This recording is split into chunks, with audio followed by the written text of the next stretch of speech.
Okay, I'm live on YouTube. Now I'm going to go over to Facebook. I always have to set up YouTube first because it's the only one that glitches. It just doesn't always want to go live. Not that I'm complaining, but I sort of am. Okay, just getting organized here.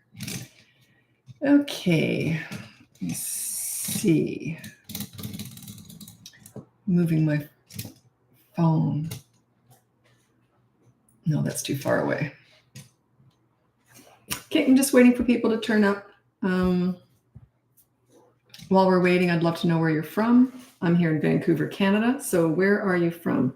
If you're new here, I'm just waiting for everyone to turn up. That's what I do. Because I'm filming on YouTube where I save all my lives. Hi, Alaska. And then I'm waiting for my social media followers to turn up. Alaska. Were you here yesterday? Or the day before? I get mixed up. I think it was yesterday. So I need some help, girl. Okay, no one calls me a girl anymore. Not at this age. But thanks for that. United Kingdom. That was you. Okay. Okay. Let me see. How many people have we got? Yeah, we're getting there. I'm just kind of waiting for people to turn up. And in the meantime, I'm wondering where you're from. I'm here in Vancouver, Canada. If you're from Vancouver, I'm near Science World, Olympic Village, all that area. Right near the water downtown there. Yeah, gorgeous day today. A little bit overcast. That's okay. I can never tell between smoke and clouds. So sometimes it's smoky because of wildfires. But yeah, it's a little bit overcast or smoky. I never know the difference. Illinois, currently. Hello. Okay, well, we got enough people. It's a weird time for me to be on. I thought I had an appointment, and turns out I didn't. It wasn't confirmed, so this is why I'm here. It's a free hour. Tucson, Arizona. Welcome. It's funny. I always thought it was spelled Tuscon. What do I know? Okay, is there a topic today? No, I'm just responding to you guys. So it's mostly toddler parents on these lives, but I specialize in teenagers, so any age is fine with me. And I do my best to try and mix it up. I don't get to all the questions, although it's not a big group right now, so I might get to all the questions. When I head over to Instagram and TikTok, it gets crazy over there. But right here, it's Facebook and YouTube are my slower ones. But yeah, Instagram and TikTok get crazy busy. So I should be able to answer all the questions today. That's why I said that. Okay, in the UK. Hi, in the UK. Cheryl Tonkinson. Okay. San Antonio, Texas. I am hoping to get to Texas one day. I really want to see Austin. I've got it in my head. I'd like to go to Dallas and what's the other big one? Houston. I'd like to go to all those places. You raise your grandkids. Good for you. I've got a grandchild. As much as I love her, I'm 63 now. I'm thinking, geez, imagine starting at 63. I guess, if I had to, of course I would. But I'd be 83 by the time she's 20. So, okay. I have an almost, so you said you need my help. Okay, there we go. I have an almost 5-year-old and she is constantly screaming and yelling no at me. It's starting to scare my child. Okay, I'm just going to end there. That's just a sign that you're not a leader. Their behavior is 100% at that age a direct result of your parenting. She's just doing what you've taught her to do. In other words, she gets away with it. It must work. It must upset you, or she must get her own way. And you just give in and you go, that's it. And then you yell and sort of give in. That is feeding it. So check out my boot camp course for 3 to 12-year-olds. That might be a good fit for you. If you don't want to buy the course, look at the free behavior board. That's what everything starts with, that 3 and above.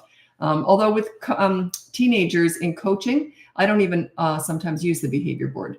So it's more about connecting with teenagers. That's a different thing. But anyway, so yeah, check it out. Check out the boot camp course for 3 to 12-year-olds or the free behavior board. It's completely free. You can give that a look.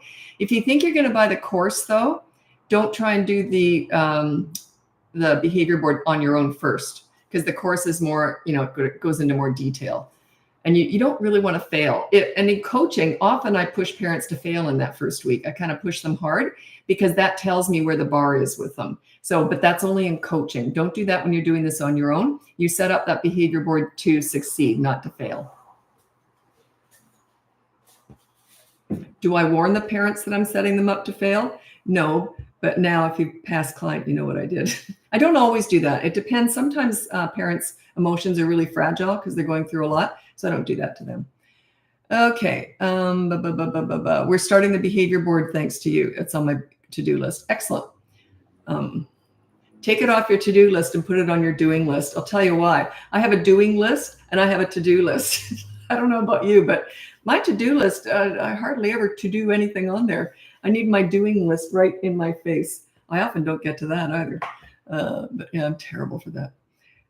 I agree. It's me. I've lost my control in this area and it's been happening for so long. Yeah, it's just because you didn't know what to do, right? Parents only, like when you're handed a baby in the hospital, you never say, I'm going to mess you up. You always say, I'm going to be the best parent. I'm going to do the best I can, but you only do what you know.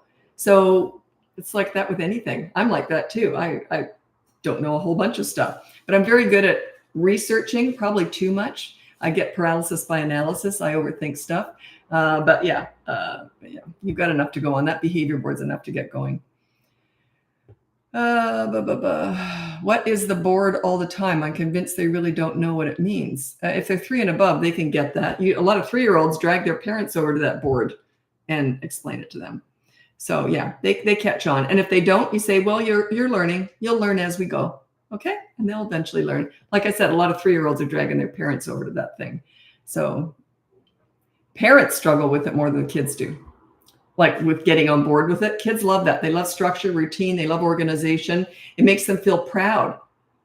Anything like that makes them feel proud. No, I don't let people in on my videos. I only did it once. I won't go into it. It was a huge mistake. It was a couple of years ago. Yeah, someone, it wasn't here, but it was on TikTok. And I have a really big audience over there. And they just tried to sell their stuff to my audience. And I was brand new on doing lives and I didn't know how to get rid of them. I was freaking out. Oh, because I'm so, like, you don't see me doing a lot of stuff to sell stuff or anything, right? You know what I mean? Like, I'm not on here collabing, and I could make a whole bunch of money by people who want my audience. Yeah, I don't do that. Yeah. I was horrified. So I've never let anyone in a live since. If I did one day, it would be vetted ahead of time. Obviously, it would be someone that, because I'm here to serve you during these lives, with parenting. Hopefully parenting advice that might help. Managing behavior with a 2.5-year-old who doesn't have as many words. I feel that plays a big part with my daughter. They can still understand. They're all about actions at that age. They're not about words. They're about actions. So you use consistent corrective actions with toddlers. I do have a brand new boot camp. I think it's two weeks old now. Brand new course out for toddlers if you're interested. I have all the mini ones, but they're all thrown into the big course on toddlers just as a bonus. So if you're interested in that, check it out. Yeah, they don't need words. It's actions. You don't use words with toddlers. You can, but that's not what, it's consistent corrective actions is what they react to. But it's repetition with toddlers. I'm going to read out my top 5 tips for parenting toddlers. I keep saying I'm going to organize my live notes, and I never do. I can never find anything. There it is. Okay.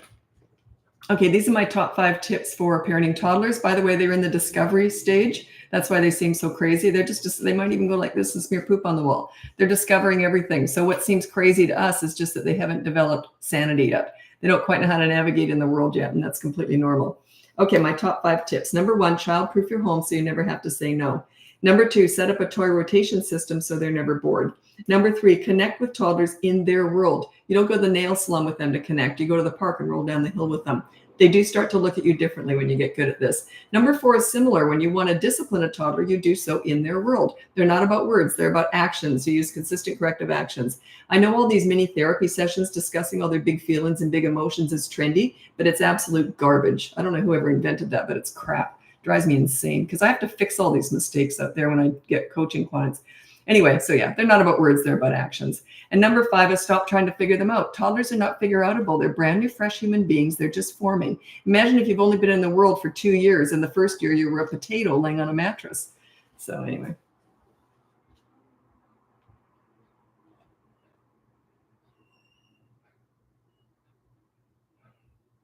By the way, I want to elaborate on those mini therapy sessions. I can feel my blood pressure increasing. It drives me so nuts, I can't even tell you. It's such poor, irresponsible information to sit down and discuss big emotions with a 2-year-old. Big emotions, big feelings. It's absolutely ludicrous. Their love language is fun. It's not therapy sessions, okay? You play with them. Nothing makes them feel better than playing with them. It gives you a lot more leverage when you do want to lay down the law with them because they're more connected to you. This mini therapy sessions was all invented to make the moms feel good about themselves. You know, they're, oh, I did discuss all the big feelings and big emotions. I say, okay, well, that's what you did wrong. Now let's do the right thing. Oh, it drives me insane. I don't really have a temper, but I don't know what it is about that. I think because it's so popular and it's such crap, it drives me nuts. Because I know what it does to parents. It just messes things up for you. I hate saying that. Anyway, okay. Shut up, Lisa. Move on. 4-year-old refusing to do anything to help, like pass me something or pick up something. I have okay. If they're disrespecting you, that's a sign that you're not a leader. Remember, we're never fixing kids here. They're just a reflection of your parenting. Once you're a leader, they don't act like that. There's no way. They're trying to please you because you're a leader. You bring out the best in them. You make them proud of themselves. Okay, they like themselves when they're with you, so naturally they want to please you. Check out my boot camp course for 3 to 12-year-olds. If you've got a younger one, don't worry about the toddler one. Just focus on the older kid. Okay. Some people about both, and that's fine too, but you just need to start with the older one. They're very different the way they're set up. The 3 to 12-year-old boot camp course is 5 weeks how to get respect. It's a method, step-by-step procedure. Toddlers don't operate that way. This is more like a reference guide. Hey, my toddler did this today. Let's look this up and see what you're supposed to do. Because they don't follow a path like they do when they're 3. They can't follow a path yet. So it's just different.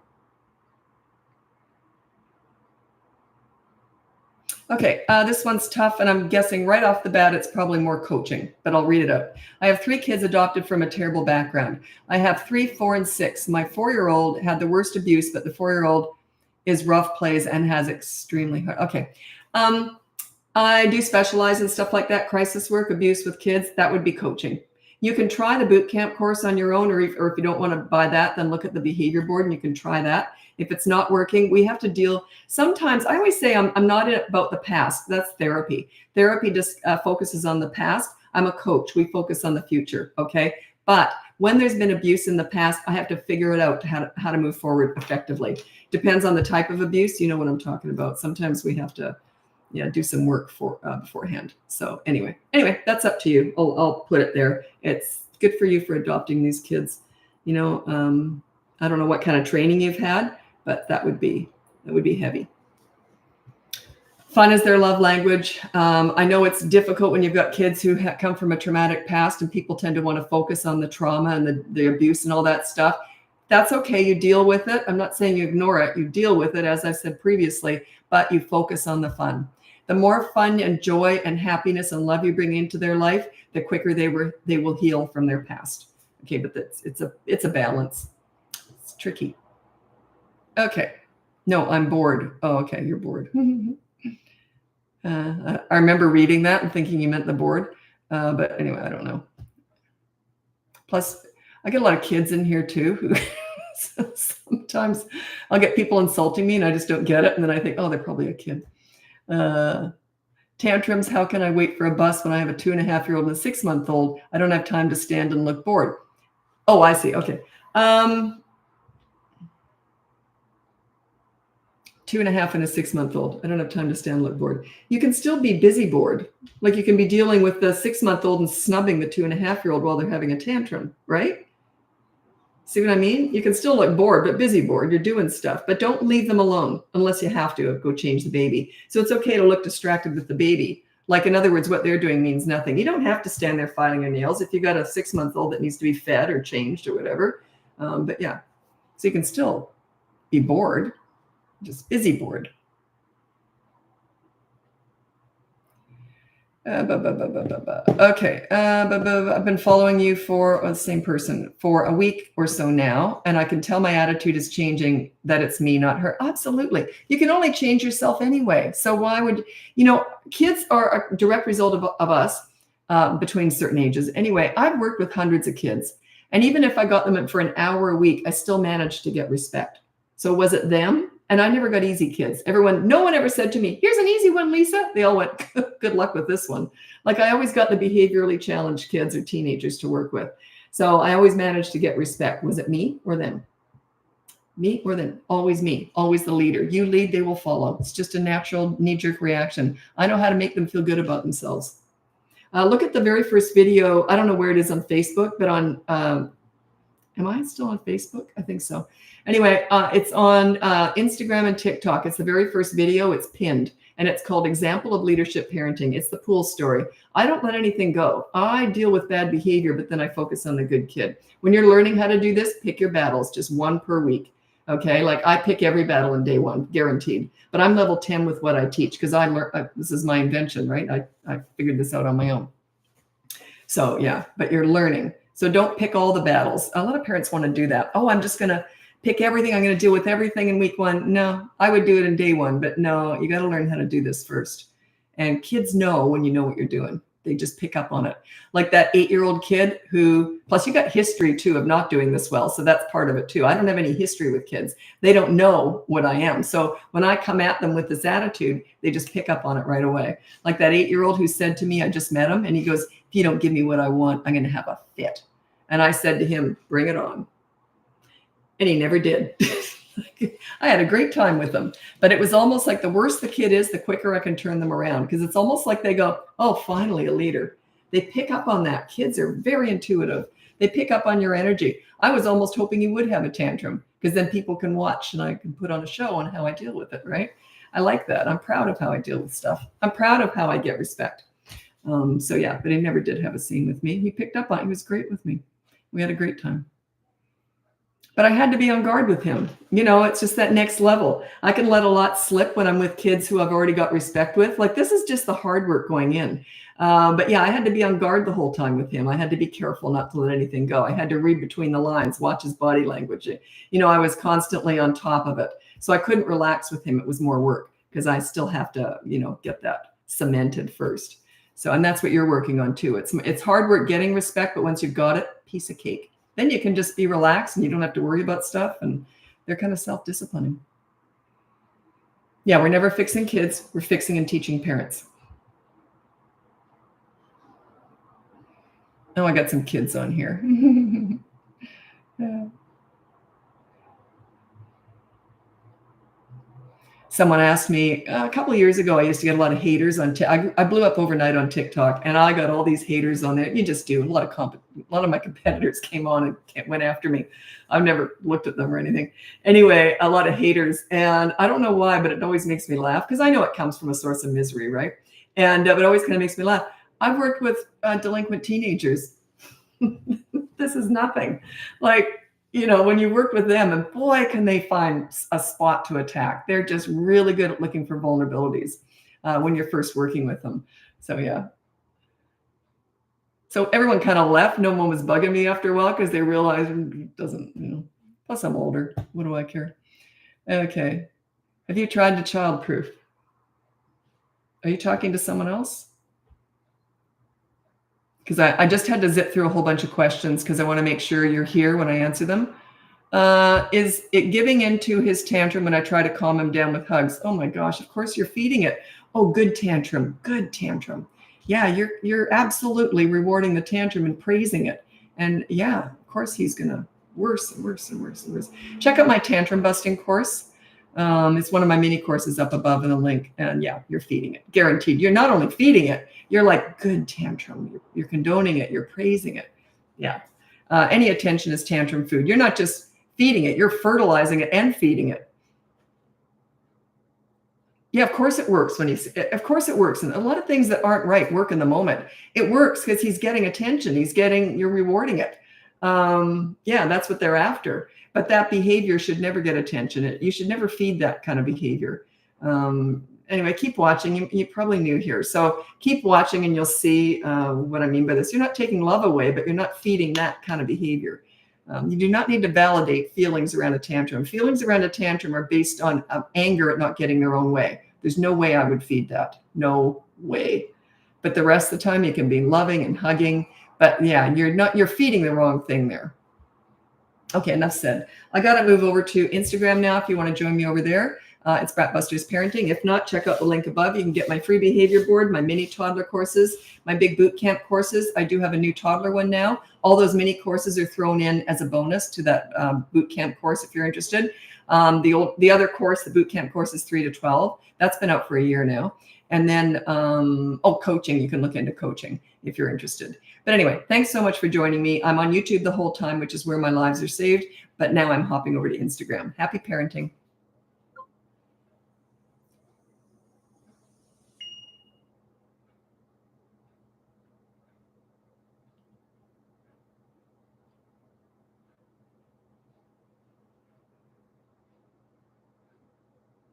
Okay.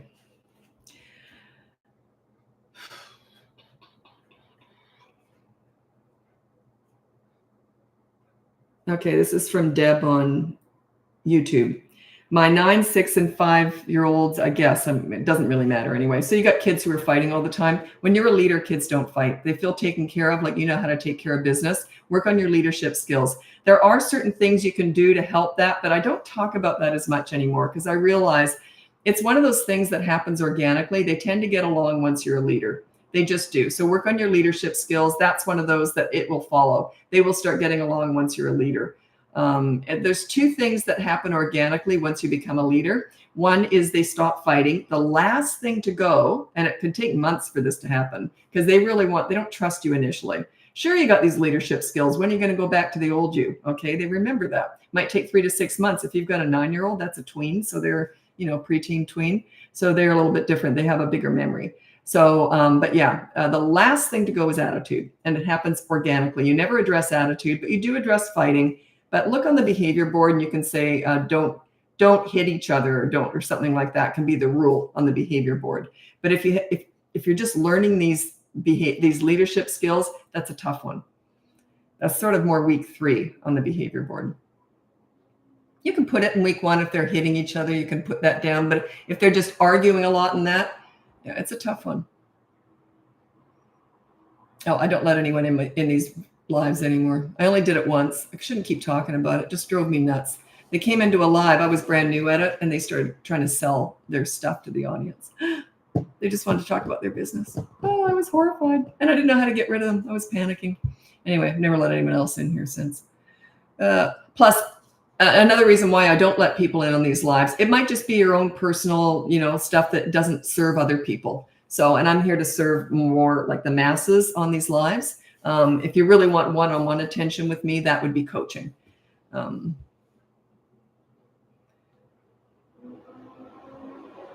What is a good consequence for not sharing? Age 3. I never put share, like the rule is share. What you're saying is the rule is be nice. You can't put that down there. What you do put instead is say no grabbing toys off other people.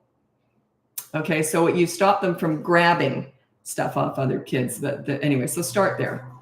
But you don't put share. That's like saying be good. It's too broad. What is sharing? Maybe another kid grabs something off them and it just gets awkward. They don't really understand that. Oh, I forgot to introduce myself in case you're new here. My name is Lisa. I'm a parenting coach. This is my second live. I did Facebook, then I do this, and then I go over to TikTok. So I always do 3 social media, and then I'm on YouTube the whole time. YouTube isn't social media. It's a search engine. So anyway, that's where I saved all of my lives. Oh, wait. Okay, my name is Lisa. I'm a parenting coach. If you go on the link above, you can see my free behavior board, my mini toddler courses, my big toddler boot camp course, which includes all those mini courses as a bonus, or you can look at my 3 to 12-year-old boot camp course, or you can look into coaching. Anyway, that's it. So let's get going here. 22-month-old constantly saying no, just ignore it and then follow through with an action. Like if you say, I'm going to change your diaper, and they say no, you just change their diaper. Stop your 12-month-old from throwing food. I talk about this, comes up almost every single live. Anyway, it's one of those things I can't hear myself talk about it anymore because I say it so often. Okay, let me regroup and say it a bit differently so I can hear it. Okay, because if you repeat something so often, you literally can't hear it anymore. Isn't that weird? Anyway, throwing food. So yeah, what you do is when they throw food, you say no, you pick it up, throw it away, and then you hand feed them. They're going to have a fit. They're not going to like it. Say, okay, all done, clean them up, put them down. And then maybe a few minutes later, try again. They're awfully little, so don't wait a whole half an hour with a little one. But you're letting them know that, and then you give them a little bit of food. If they throw that, keep doing it, and hand feed them. There's often a follow-up question to that, and if you don't ask it, I won't say it. Okay. Someone just wrote down discipline. Discipline's a very tiny part of what I teach, by the way. I really teach connection and bonding with your children. You want to be a leader, so you teach them how to have pride in themselves by being accountable. You're on that behavior board too. If you're not an accountable parent for your own mistakes with your children, then you're not a leader. You're a dictator. So yeah, I don't do that. I teach leadership. Yeah, you got to be accountable because leaders show how it's done. Right? And they're watching you. And they love that. That's why they get on board with this stuff because you're accountable too. My kids loved it when I messed up. If I messed up, they used to look at each other like this. And I go, oh, shoot, what did I do? Remember you said you were going to make some cupcakes tonight and you forgot. And I go, oh, shoot, what do you want? And then they'd say, oh, we'd love to go to the water slide park tomorrow. And so I said, fine, I'll bring your suits. So you got to be accountable. I just explained it. How to be accountable. I just explained it. I was very accountable. And then like, there's no shame in making a mistake. That's the thing is people tend to shame and blame their kids so much. You wallow in the bad stuff and not enough in the good stuff. You know, if my kids did something stupid, I'd say, well, that was stupid. How about brushing my hair for 5 minutes? And then we'd go to the park. Like I'd just say it like it was. If I did something stupid, well, that was stupid. Okay. How about I get you some ice cream or something? You know, like there's no shame in making mistakes. Don't go down the shame and blame path because it will become their identity. You deal with bad behavior, but then you focus on the good times, the happy times, the good kids, the happy kids, and you have fun with them. Fun is their love language. Actually, fun is all of our love languages. We have a million of them as we're adults, evidently, but I still think laughing and fun we all like that, right? So raise your kids in a very happy, fun household. And then I don't let anything go. I deal with bad behavior, but I focus on the fun, focus on the good kid. I like it. I like to have a positive, happy home. I don't want obedient little soldiers. I want proud, nice kids who are accountable, who make good choices. They have self-discipline.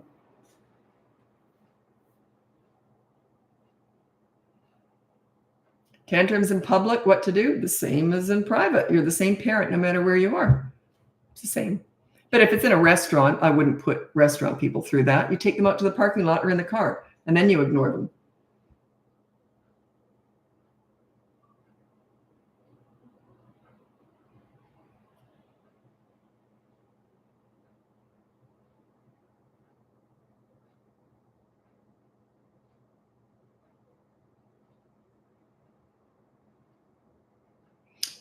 I don't quite know how to answer this. It's not a common question. What is it? What can you do to help my 3-year-old adjust from the toddler phase to the big kid phase? They adjust. You're the ones that struggle. Yeah, there's no adjustment. It's a natural progression. It's not like one day they're a toddler. By the way, tomorrow you're going to be a kid. So here's what you have to do. It's just a progression.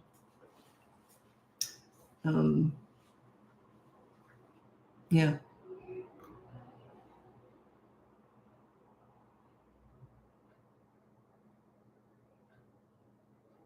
You said pretty simple, ignore and redirect. That was about tantrums. You don't redirect them when they get older. You only redirect them under 16 months. Once they're 16 months and over, you don't redirect.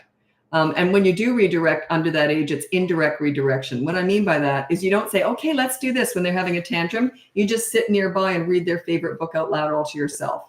The idea is it's indirect redirection. So you're not looking at them. You're not interfering in the tantrum. You always want them to learn how to get out of it themselves. Okay, that's very important. Is if you start interrupting tantrums, they're never going to learn how to get out of it. Yeah. No, I won't do a rant on that. I was going to go on about that. I'll hold off. Anyway, so yeah, you do it, but that's only under 16 months. At 16 months and over, that's when they're a toddler at 16 months. That's when you just ignore it and allow them to process and get over it. Yeah, it's very important that they learn how to self-discipline themselves. Otherwise, you're always disciplining. Like my kids were self-disciplining, I would say by 3.5, that I didn't have to step in. They did something wrong, they'd own it and offer a consequence. It's usually too harsh. I'd come in easier. Nah, just brush my hair. That was the consequence often. Yeah. How to get them to start cleaning up after themselves is a lot of different things I do. What I did with my kids, because I never told them what to do, and I'll tell you why. I use the as soon as method. If I wanted them to learn how to make their bed, I would say, look, here's your chores. Make your bed, put your laundry away, and what was it? Put your dirty clothes in the hamper. I think that was it. When they were little, like 3. Those are their 3 chores. And that was it. I'd just say, those are your chores every day. Okay. And that was it. Then I'd wait. As soon as they said, Mommy, can we please, whatever it was, I'd say, sure, as soon as you finish your chores. And they'd run around and do them. That's how easy it was. I waited till they asked for something. You know what that taught them? It's coming up. Okay. You know why I did that? Was because I wanted them to learn how to do the hard stuff before they can do the fun stuff. I wanted them to learn how to do what they need to do before they can do what they want to do. Then they got to about 3.5 or 4, and they'd never asked for anything until they made sure their homework was done or they'd done their chores. They just instinctively, if they wanted something, they'd look at me and then then they'd go and do their chore, and then they'd ask. They just started to understand that. It's called delayed gratification. They learned that I got to do what I need to do before I can do what I want to do. They learned that from a really little age. Okay, so you can think about that. Like, hey, can we go in the pool? Sure, as soon as you put your toys away. And they race around doing it. Plus, I never ask too much from my kids. Like, I think sometimes parents, that's it. I want you to clean up the whole playroom. Like, you do nothing and then you do too much. It's got to be slow and steady, right? So that's why I was more of a minimalist. I did a toy rotation system. So they never had a lot of crap around. There wasn't much to clean up. They had like 5 toys out at any given time. And I had a place for them on the bookshelf. I like everything to be open. So I had a big bookshelf. Of course, it was anchored into the wall. And everything was on there. That was it. Everything was on that bookshelf. So they had like the 5 toys that were out for that week. They were on the bookshelf. And it took them, all their chores took them under 2 minutes. Like they would make their bed quick, I did laundry every day. So putting laundry away was easy. Putting their toys away, they had 5 things to put away. Now, if they were doing the big stuff like Lego, that never got put away. But they had to ask before they took that all out. And I'd say, sure, go set it up. I'll get a blanket and we'll put it in the living room. And then they would play on that blanket. And then they could leave that out for like a week. If they were still going to it every day, I would leave it out for about a week. But it had to stay on that blanket.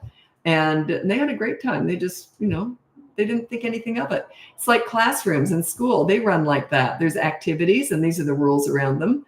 They don't have a free-for-all where kids can just run around with pencil crayons, drawing all over everything. Those are the kids that, you can tell, teachers will tell me, because a lot of my clients are teachers, you can tell what kind of home life kids come from if they just fit right into a classroom easily or the opposite. So, yeah. But there's a lot of social pressure in school to do what other kids are doing because they don't want to get in trouble in front of other kids. So that's what helps. And teachers usually have a lot of experience with kids, so often know how to handle them easier.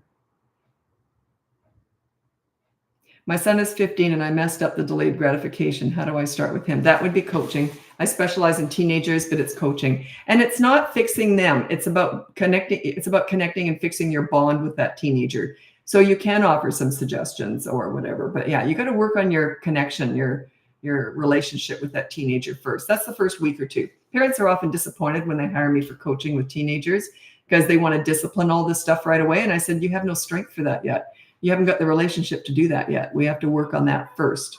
And then the teenagers start to feel respected and things sort of change. I can't tell it here.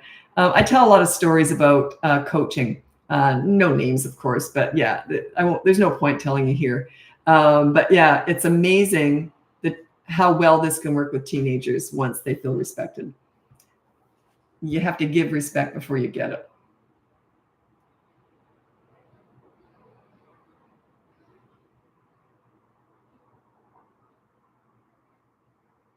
I get asked stuff like this quite often, and my answer is always the same. How do you feel about homeschooling? The same way I feel about religion, breastfeeding till they're 5, co-sleeping, Montessori, all that stuff. It's personal choice. I have my own personal opinions on it, but no parenting coach opinions on it.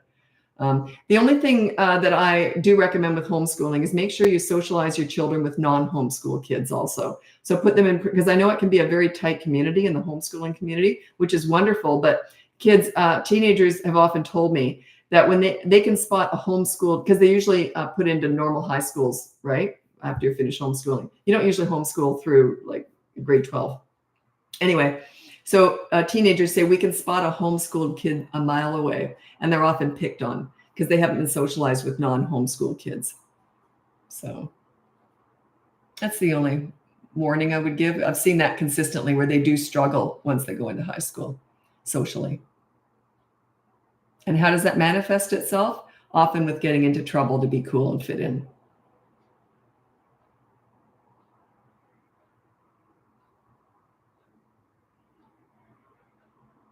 Oh, okay. Sorry, I'm just checking the time.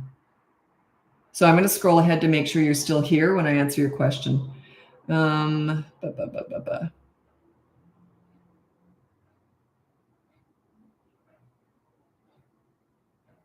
to address lying with teenagers? Put down on the behavior board, no lying. And then say to him, that's your rule. And then you say, what do you want from me?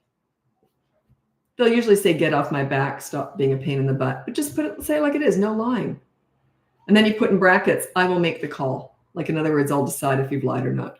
So yeah, just put that down, see how it goes. But there's probably some groundwork. If you were working with me, I'd want to do some groundwork first. I want to figure out, when did that start? How do you deal with it in the past? What are they lying about? Is it big stuff or little stuff? So yeah. Can you give thoughts on co-sleeping even if it's not a disruption? No, I don't have any thoughts on it. It's a personal choice. It drove me nuts. My daughter was, we finally kicked her out of our bed when she was 8 months old. I don't think I got a solid night's sleep before then because I was always worried about smothering her. So, but yeah, it's not for me, but I don't have, lots of people love doing it. And they get, I know, I had one family a while ago, they had lots of kids too, but they didn't have a normal king size bed. They had they called it a family bed or something. And it was like just mattresses on the ground for one thing. So kids, when they roll out, they're not going to die, right? So, but yeah, it was a massive organized bed. Like they showed me, it was unbelievable. This huge, it took up the whole room, this family bed. And they all love sleeping together. So it's a personal choice. I found that fascinating. I wouldn't want to do it, but I found it fascinating. So I don't really have any opinions. Like if you like it, that's great. But a lot of my clients want to get away from co-sleeping. So it's easier when they're really little, evidently. But yeah, so that would be, if you want to get away from that. Oh, sugar. Okay. Sorry. I was kind of waiting for something. Just an email. Didn't come in yet. Never mind. What was I saying? Co-sleeping. Oh yeah, they want to get away from it. Then you do the bedtime battles course. That's one of my mini courses up above. If you want to stop co-sleeping, it goes into how you do that. Go 2 to 8 years old. Co-sleeping. Do you think he'll feel abandoned if I'm having him sleep alone? They never feel abandoned if you're good at connecting with them and playing with them. Play is their love language. Okay, play with your kids. People tend to underplay with their kids. Now, when I say play, you don't take them to the park, put them on a swing, and then sit on your phone. Get on the swing with them. Roll down the hill with them. I remember coming home from the park with my kids with leaves in my hair because I'd been rolling down the hill. You play with them in their world. You connect in their world. So they don't feel abandoned if you stop co-sleeping. Yeah, they won't like it initially, but they'll survive.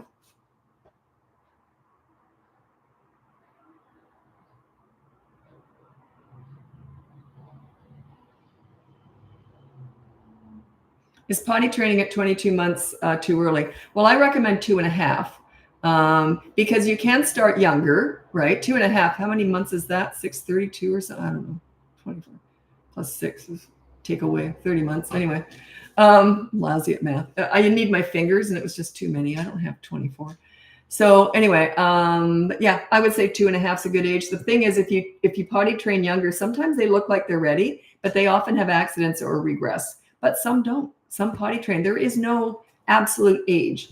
But I waited till my daughter, I think, could have trained a lot earlier. But I thought, no, I don't want to deal with the accidents. And I never wanted to use pull-ups or night diapers. I chose it's full on. That's it. They're trained and that's it. I didn't want to do anything halfway. So I made that choice. I do have a potty training course if you're interested. It's all how to make it a party. By the way, it's only a party for your child, not for you because it's messy.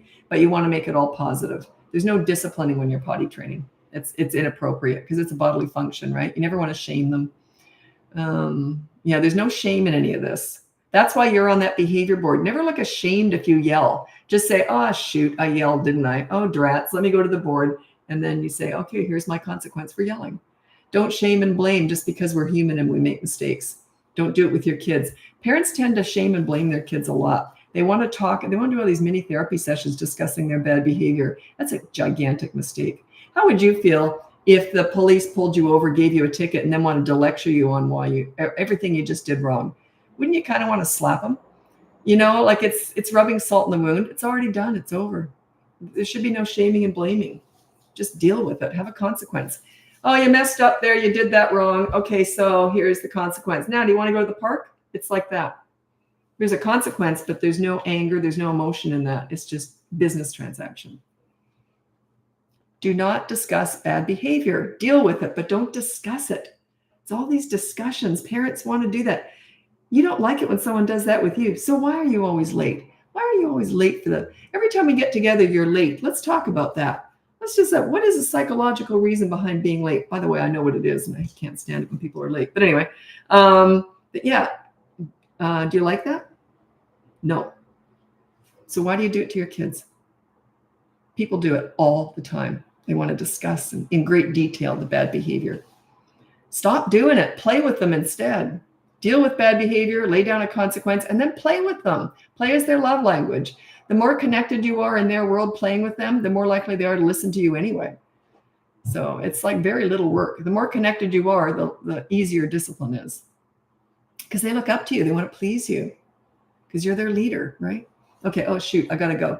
I'm moving over to TikTok. Check out the link above. You can get my free behavior board, my mini toddler courses, my boot camp for toddlers, which includes all those mini courses as a bonus. Or you can look into my other boot camp course, 3 to 12-year-olds, or you can look into coaching. Okay, so thanks so much for watching, and I'll be back again tomorrow for my regularly scheduled live. I'm hopping over to TikTok right now, and I'm also on YouTube the whole time. That's where I save all my lives. Happy parenting.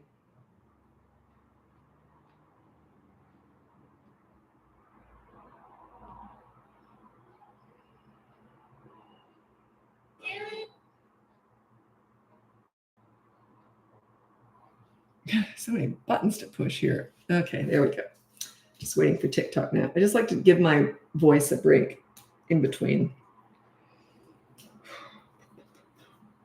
I love coaching. It's my favorite thing to do. But the lives are just me talking, so it's more taxing on my voice box. And I've got sessions today, so I've got to have my voice today. Okay. Welcome. We're just waiting for everyone to turn up. A lot of people hop over from Facebook to Instagram to TikTok, so I get a lot of the same people. YouTube's its own thing. Someone wrote down, and they told people, they said, go to YouTube because you can write really long on there, because people are often on their laptops when they're on YouTube. The thing is, if you write something really long, I won't read the whole thing because I'm trying to get to as many as I can, but I will put the most important part at the start if you're doing a long question on YouTube.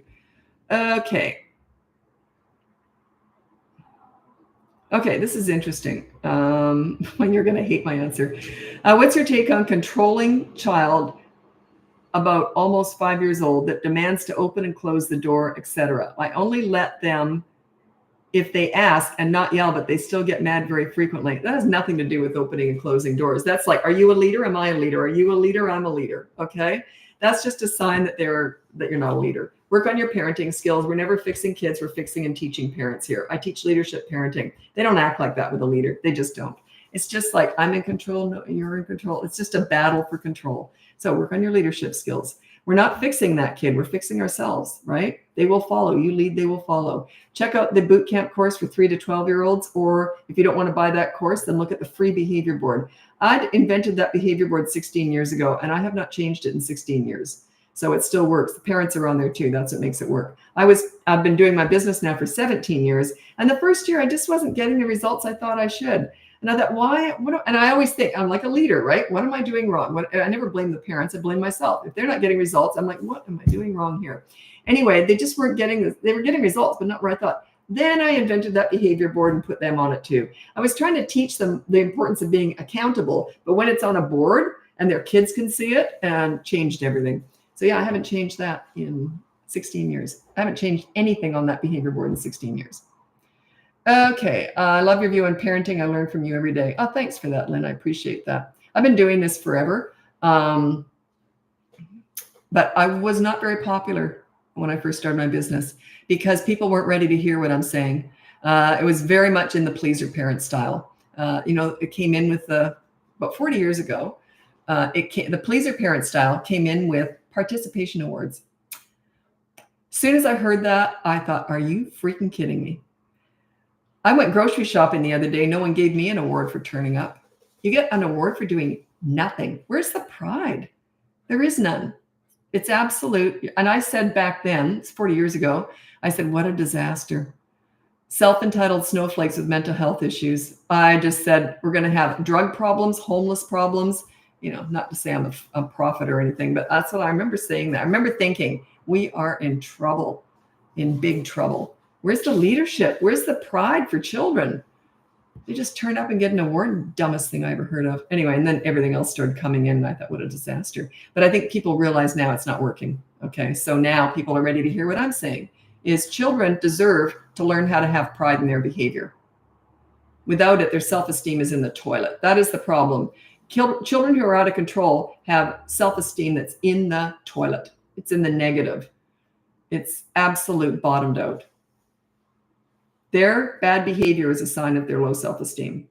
They deserve to have high self-esteem. You get it by being a good person. You get it by being nice. You don't get it by treating people like garbage and being rude to your parents.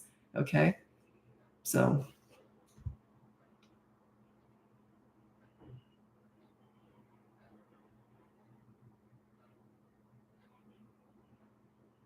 I remember once I did oh God, it was about participation awards, and I used to have a column in the paper when newspapers were a big deal, and so it was a parenting Q&A thing. People would send in their questions. So anyway, what I had done was I had actually responded. Oh no, it was a magazine article. That was it. I'd responded to the participation awards.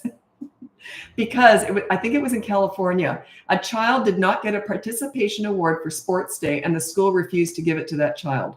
And the parent took them to court and won. Do you know why? That child never went to sports day. They didn't feel like going. So that's why they didn't get a participation award, because they didn't want to go. And the parent sued them and won. I don't remember how they won, but anyway. And I wrote a huge article on that.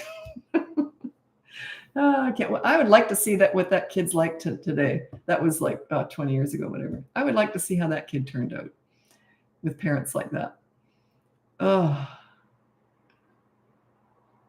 Okay, how to reduce shouting. So most of my clients yell, and no yelling is always on the behavior board. Put it on the board, and the kids, this is if they're 3 and above, use a behavior board.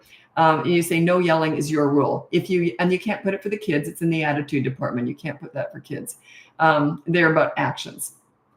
Anyway, so you put no yelling, and every time you yell, the kids get a reward. There's something for them. Your consequence is play hide and seek for 10 minutes or whatever. But you're only yelling because you don't know what else to do. I teach what else to do. If they're under 3, check out the boot camp course for toddlers. It'll help you get control. Also, one of my people who went through that course, they said, you know what I got out of it? They said that my toddler isn't insane and I'm not going crazy. Like they're just kind of nuts. Don't try and figure them out. Toddlers are just forming. They're in the discovery phase. So a lot of parents think, oh, you mean my kid's not the only one doing this? It's not that there's anything wrong with toddlers. It's just that you tend to expect too much from them, because you'll say, you shouldn't bite me on the face because that hurts my feelings. And then you don't understand why they bite you in the face again. They don't understand your feelings. They don't get it. They'll look like they do, but then they'll bite you in the face again. That's a toddler. That makes perfect sense to me. Because you've just done the mini therapy session, which does nothing for a toddler. You tried to explain the emotions, how it hurts you, and all that. And they don't care. They love you, but they don't care about your emotions because they don't understand them.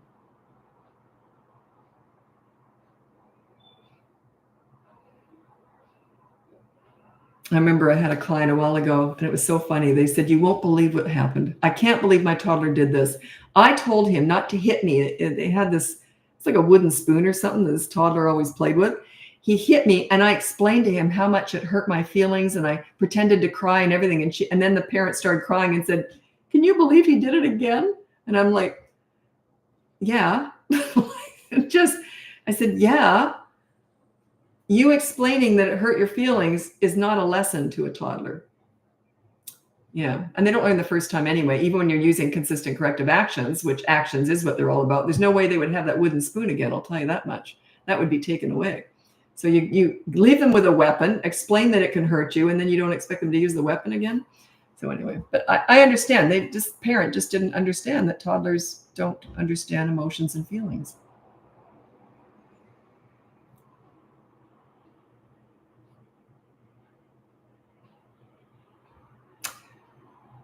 I got a stupid question. Someone said, much love from Palestinian. Oh, so you're a Palestinian, because I thought, isn't it Palestine? So that's, my mind doesn't, I don't work sideways very well. It's hard to explain, but I don't go sideways. Like the movie Memento, was I think an Australian movie. I didn't do very well with that. It's going back in time. I can't do that. My brain just explodes. So yeah, anything where I've already got it in my mind, it's one way. I don't transfer over very well. I've got some brain damage or something. I don't know.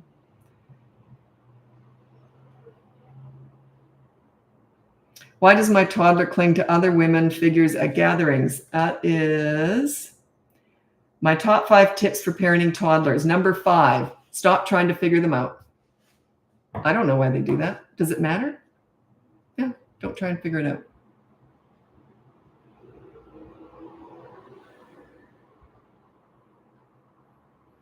Best gap between first and second child. There's no study out there that can prove either way. You can find that, what's that called? Confirmation bias. You can find studies that'll prove your point no matter what it is.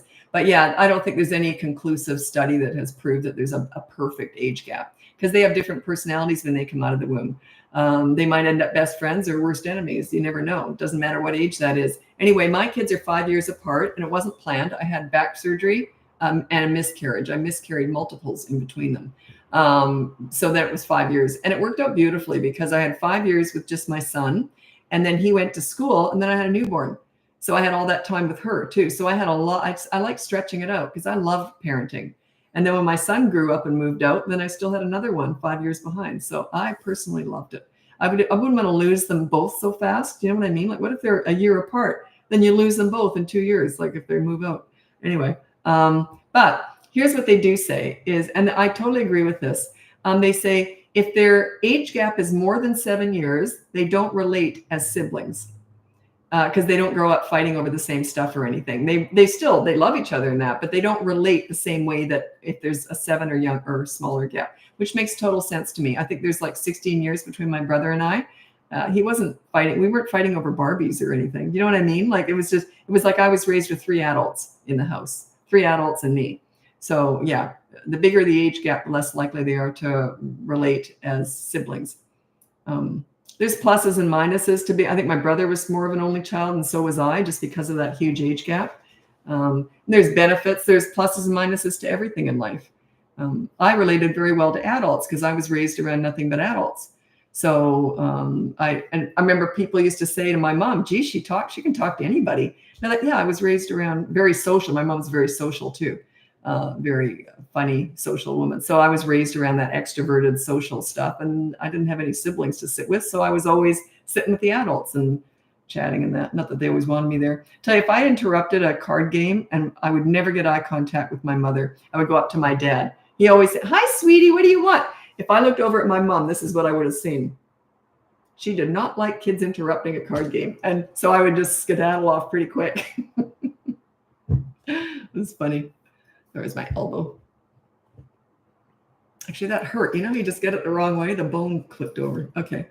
I went through the boot camp course, but didn't really succeed. My husband wasn't on board, and I mistakenly included him on the board, which made it all the struggle. Will it still be effective to do again? Yes. Take a break and point out what didn't work. Own your mistakes and do different stuff on the board. That happens. Okay. It's not foolproof, and it's a matter of how you follow through with it. If he doesn't want to be on the board, don't put him on the board. Or if he does, if he agrees to do it, maybe you could say something like this. How about your rule is play with the kids for 10 minutes every night in their world, something they want to do. So make his rule not an insult, but rather something that positive action that he has to do with the kids.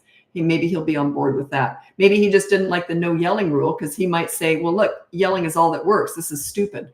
I get that. I hear that all the time. So, yeah.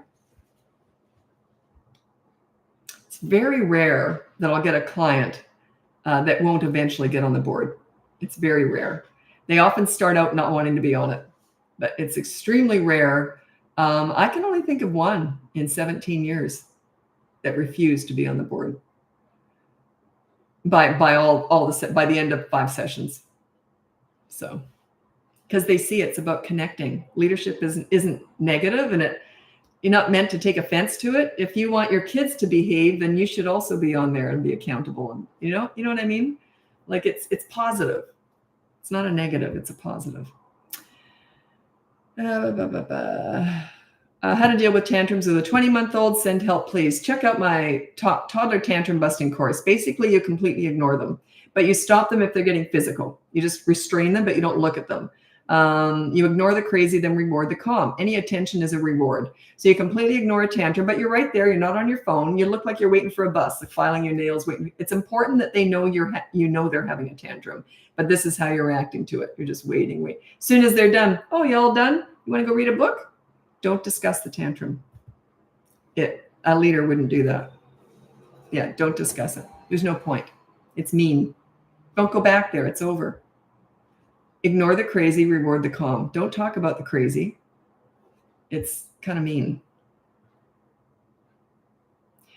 Which boot camp course should we go with? My oldest daughter turns 3 in November. Baby is 12 months. That's a tough one. That's right down the line. I would go with the toddler one. Yeah, because you're still maybe a month or 2 under 3, but you've still got a couple of months. Yeah, go with the toddler one, because some of that stuff, if you understand what's going on right now, it makes it easier going forward. And then you might want to get the other course when they turn 3, or you might just go to the behavior board, which is free. So, but yeah, I would get the toddler course. That's sort of on the line though. And you can't start the other one till they're maybe just a month, maybe under 3.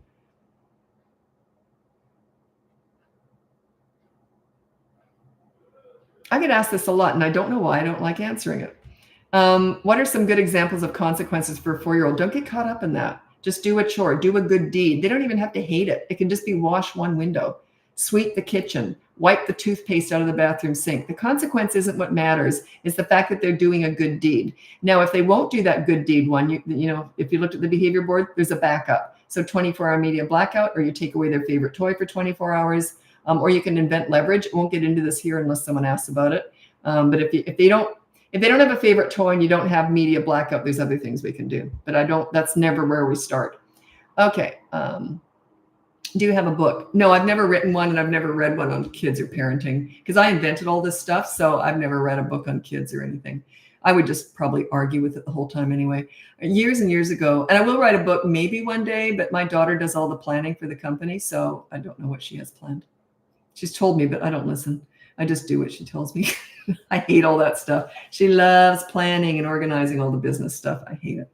Anyway, I just like being on here. Anyway, years and years ago, I thought I was going to become a child psychologist, because I thought, well, what a natural progression. I started volunteering in daycares at 11. So I always was fascinated by kids, because we all started there, right? So I just find if you can understand kids and how they develop, I think you can understand adults a lot better. So I think I do, but maybe I don't, whatever. I think I do. I think I understand adults too, but not always. We're more complicated because we're really good at masking and pretending. We've learned, we're very honed at it. Not everybody. I don't have that in me at all. What you see is what you get, but some people are very good at pretending and hiding stuff. And those are the people that have stuff to hide. So watch out. It's like whenever someone says to me, oh, you should meet this guy, he's really charming. I'm like, oh, red flag. Charm is always covering some real nasty stuff up. Anyone who's charming, watch out. Yeah, charm is a fake thing. Anyway, so I was going to become a child psychologist. I was 20 years old and I entered this course, and they kicked me out after a week because I asked too many questions, which tells you a lot about what they used to teach, right? I asked too many questions, and they were good ones because the students started asking me about kids. It was very patronizing what they used to teach 40 years ago. I'm sure it's improved. But yeah, it was very patronizing, holier than thou, I know best, very dictatorship stuff, it was just, I hated it. It was so holier than thou, it was patronizing the way they talked about how you deal with kids. I did not like it at all, because I lead with fun, with humor, with play. So I connect with kids, and it was total opposite to that. And thank God I never did that. I would have been under that umbrella. Instead of the kids taught me all this. I would never take advice from someone else. Kids taught me all this stuff, and teenagers. Teenagers said to me, they're the ones who told me I got to teach this stuff. You got to teach this, Lisa. No one's ever talked to us like you do. Then years and years later, I finally did. But yeah, I loved working with kids. And it was all volunteer work. I never thought I'd ever spin this into a business. You do what you love and eventually you spin it into a business. Isn't that like, that's like wonderful, isn't it? Because then I can just do this all the time. My daughter hisses at me like a snake. Well, you didn't put an age. So is she 2 or 12? She could be 16 for all, you know. Someone said, I'm a child psychologist. Please don't listen to her. Whether or not some of my clients are child psychologists. So parenting is completely different. I couldn't do child psychology. So, you know, parenting is a different relationship. Very different.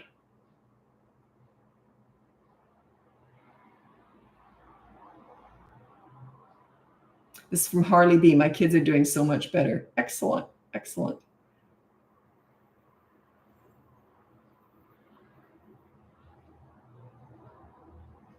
I tried your tantrum advice and it doesn't apply. What else is going on? Sometimes there's something else going on that's sabotaging it. Do you yell? If you're a yeller, it tanks everything else. So yeah, that means there's something else going on. How to deal with 14-year-old attitude. You never address attitude. When you're a leader and with teenagers, you want them to become more their own leaders and you're there for backup. And it's not that they want to please you when they're teenagers, because when they're younger, they do, because you're their leader. They look up to you. They want to please you. It's a natural thing. But teenagers, they just don't want to disappoint you, but you want them more to please themselves, have pride in themselves, make their own decisions, but you're there for backup. So the attitude kind of says to me that they don't respect you. So work on your relationship with your teenager. I only do teenager stuff in coaching right now, but I do have my top 4 tips for parenting teenagers. And a lot of parents have written in and say that it's actually really helped. Just these 4 tips, and they're free. Also, you can look at the behavior board. Call it family law or something with teenagers. Don't call it a behavior board with teenagers. Okay, these are my top 4 tips for parenting teenagers. Number 1, listen to understand and show empathy. You don't listen to gather information to lecture with, or they will shut you out. If they want your advice, they'll ask for it. By the way, they already know it. Number 2 is negotiate pretty much everything. It's not a blanket statement, but you do it with as much as possible. Like, hey, I want your dirty clothes in the hamper from now on. What do you want from me? Back and forth. You're building reciprocity, respect, all that stuff. Number 3 is don't sweat the small stuff with teenagers. They're allowed to make mistakes. If they do something stupid, you just say something like, and it's not a big deal. Say, well, that was stupid. Do you want to hear what I did when I was your age? And laugh it off. Or do you want to hear what I did this morning? Don't shame them for doing something dumb. If it's a big deal, that's a little bit different. We won't get into that here. But anyway, number 4 is don't leverage the good times to discuss the bad times. Parents do this all the time. I teach them how to connect with their teenagers. Then they're out for having a coffee with their teenager for the first time ever, chatting like friends. And then the parents will say something like this: I'm so glad that we're getting along because the last 2 years have really been hell with you. Do not leverage the good times to discuss the bad times. Let it go. The payback will be when they're grown up and they have their own teenagers and you can sit back and watch the show. It's a slow burn. You have to wait a couple of decades, but it'll be worth it. So yeah, don't leverage the good times. Okay, I think that's it for today. I got lots of stuff to do. And anyway, thanks so much for joining me. Check out the link above. You can get my free behavior board, my mini toddler courses, my boot camp course for toddlers. All the mini courses are thrown in as a bonus if you buy that. They're just like a bonus. And then you can also look at my other boot camp course, 3 to 12-year-olds, or you can look into coaching. Anyway, thanks so much for joining me. I'll be back again tomorrow for my regularly scheduled live. Happy parenting. Bye now.